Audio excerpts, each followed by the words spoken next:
आकाशवाणी मध्य प्रदेश से प्रस्तुत हैं प्रादेशिक समाचार।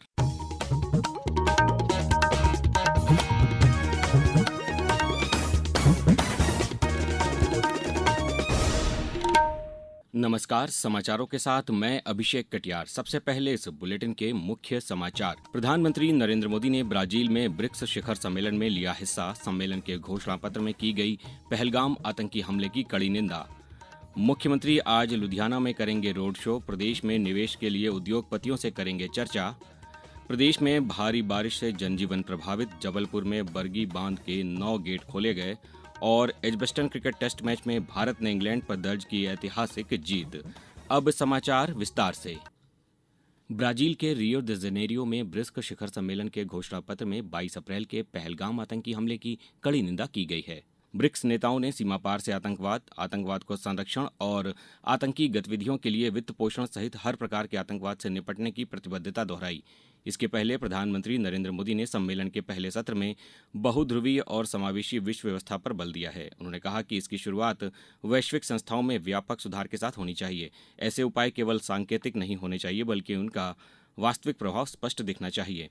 प्रधानमंत्री ने बहुपक्षवाद, आर्थिक वित्तीय मामलों और आर्टिफिशियल इंटेलिजेंस पर आयोजित संपर्क सत्र में भाग लिया। श्री मोदी ने अपने उद्बोधन में अंतर्राष्ट्रीय सहयोग और बहुध्रुवीय विश्व के लिए उत्प्रेरक के रूप में ब्रिक्स के महत्व पर बल दिया। पेश है एक रिपोर्ट। प्रधानमंत्री नरेंद्र मोदी ने पहलगाम आतंकवादी घटना को कड़े शब्दों से निंदा करने पर ब्रिक्स सदस्य राष्ट्रों के नेताओं का धन्यवाद किया। आतंकवाद की बर्बरता पर जीरो टॉलरेंस की मांग करते हुए उन्होंने सूचित किया कि आतंकवादी संगठनों पर कड़ी पाबंदी लगाई जानी चाहिए। उन्होंने ये भी स्पष्ट किया कि भारत हमेशा संवाद और राजनीतिक मार्गों द्वारा ही अंतर्राष्ट्रीय मसलों के समाधान पर अमल करेगा। अंत में प्रधानमंत्री ने सभी ब्रिक्स सदस्यों को अगले साल भारत के आतिथ्य में आयोजित होने वाले ब्रिक्स सम्मेलन को स्वागत किया। सुधींद्रा, आकाशवाणी समाचार, रियो डी जेनेरो, ब्राजील। मुख्यमंत्री डॉक्टर मोहन यादव आज पंजाब के लुधियाना में रोड शो करेंगे और उद्योग जगत की हस्तियों से प्रत्यक्ष संवाद करेंगे। प्रदेश में निवेश आकर्षित करने के लिए यह राज्य के बाहर तीसरा आयोजन है। पेश है एक रिपोर्ट।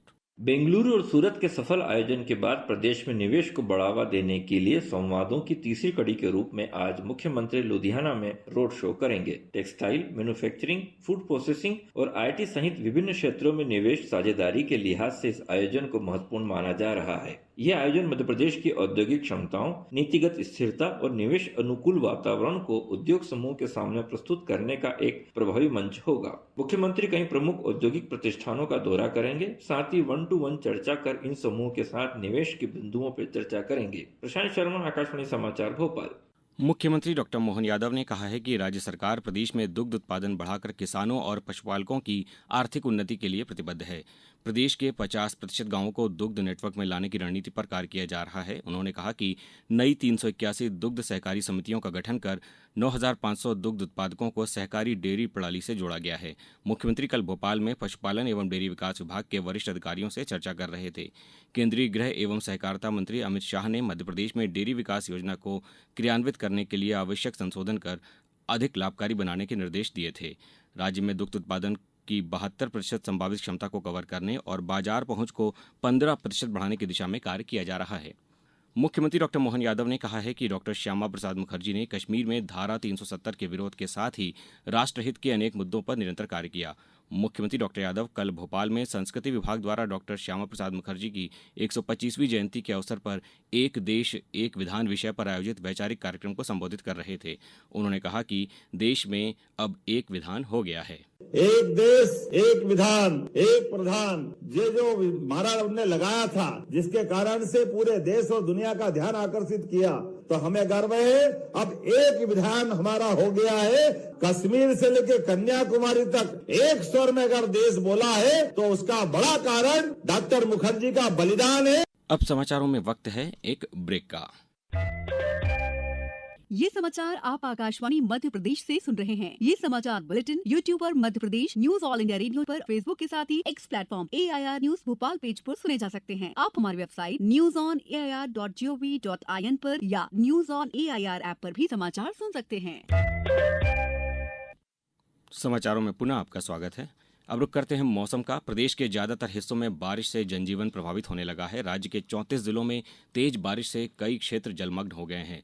जबलपुर के बरगी डैम के 9 गेट खोल दिए गए हैं। लगातार बारिश को देखते हुए जबलपुर और मंडला में जिला कलेक्टर ने आज और कल जिले के सभी सरकारी और गैर सरकारी स्कूलों में अवकाश की घोषणा की है। डिंडोरी में भारी वर्षा के चलते आज स्कूल और आंगनबाड़ी केंद्रों में अवकाश घोषित किया गया है। मंडला और डिंडोरी में भारी बारिश के चलते प्रशासन ने निचले इलाकों के लिए अलर्ट जारी किया है।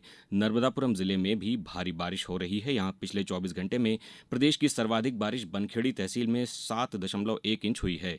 भारी बारिश के कारण नर्मदा नदी का जलस्तर सामान्य से 4 फीट ऊपर पहुंच गया है। कटनी में नदी नाले उफान पर हैं। वहीं शहडोल में भी बारिश से जनजीवन अस्त व्यस्त हो गया है। इंदौर और भोपाल में भी हल्की बारिश हो रही है।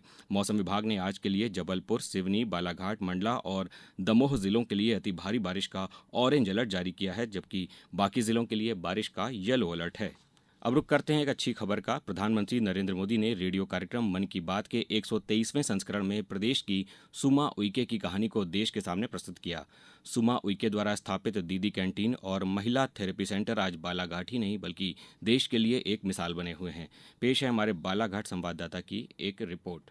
बालाघाट जिले के कटंगी विकासखंड अंतर्गत ग्राम भजियापार की सुमा उइके, जो कि आदिवासी बाहुल ग्राम में रहने वाली अपने परंपरागत रीति रिवाज में जीवन यापन करती थी। आजीविका मिशन के कर्मियों द्वारा स्व सहायता समूह के बारे में ग्राम में जानकारी दी गई। सुमा दीदी ने अपने आसपास के परिवारों की महिलाओं को एकत्रित कर आदिवासी आजीविका विकास स्व सहायता समूह बनाया। समूहों की बैठक में महिलाओं को कृषि एवं पशुपालन का प्रशिक्षण, व्यावसायिक प्रशिक्षण, नए व्यवसाय प्रारंभ करने के लिए लोन की जानकारी दी। सुमा उइके ने बताया, मैं आजीविका मिशन स्व सहायता समूह से जुड़ी जनपद के अंदर में कैंटीन चलाती हूँ। मैंने थेरेपी सेंटर स्टार्ट किया। मन की बात प्रधानमंत्री नरेंद्र मोदी जी ने आत्मनिर्भरता के बारे में बोला और मैं बहुत खुश हूँ और मैं सभी दीदियों से निवेदन करना चाहती हूँ कि आप भी आत्मनिर्भर बने। बालाघाट कलेक्टर मृणाल मीना ने बताया कि सुमा उइके जी हैं, उन्होंने न केवल उनके परिवार को उनके इनकम का जरिया बढ़ाया, बट साथ में उनसे जो जुड़ी हुई महिलाएं हैं समूह में और अन्य गांव की महिलाओं को भी रोजगार दिया है। सुमा उइके ने ग्रामीण महिलाओं को सशक्त बनाने और स्वच्छता के क्षेत्र में उल्लेखनीय कार्य किया है। अपनी मेहनत और दृढ़ संकल्प से न केवल अपने समुदाय बल्कि पूरे देश के लिए एक मिसाल कायम की है। आकाशवाणी समाचार के लिए बालाघाट से मैं श्रीनिवास चौधरी। श्रावण भादो मास में उज्जैन में निकलने वाली भगवान श्री महाकालेश्वर की सवारियों को इस बार अलग अलग थीम दी गई है। पहली सवारी 14 जुलाई को वैदिक उद्घोष की थीम पर होगी। सावन माह में प्रतिदिन शाम को सांस्कृतिक संध्या भी आयोजित की जाएगी। भारत ने बर्मिंघम के एजबेस्टन में एंडरसन तेंदुलकर ट्रॉफी के दूसरे क्रिकेट टेस्ट में इंग्लैंड पर 336 रनों की ऐतिहासिक जीत दर्ज की है। इसके बाद श्रृंखला में 1-1 से बराबरी पर आ गई है। इस मैदान पर यह भारत की पहली टेस्ट जीत है।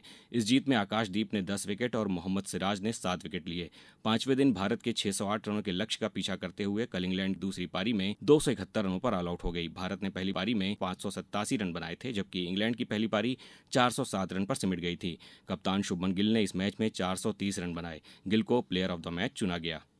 अब कुछ समाचार संक्षेप में।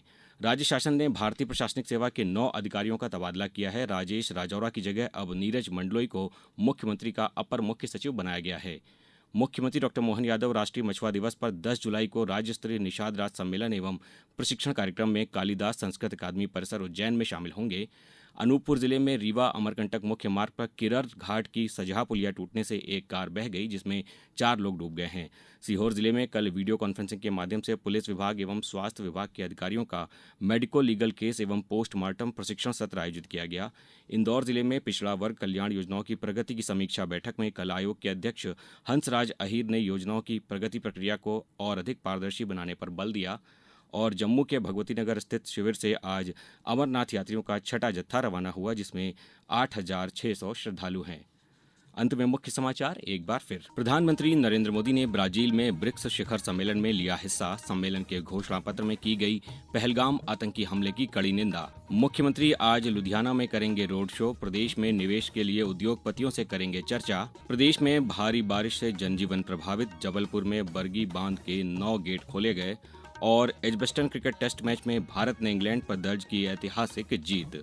इस बुलेटिन में बस इतना ही। अगला बुलेटिन दोपहर 2:10 पर। नमस्कार।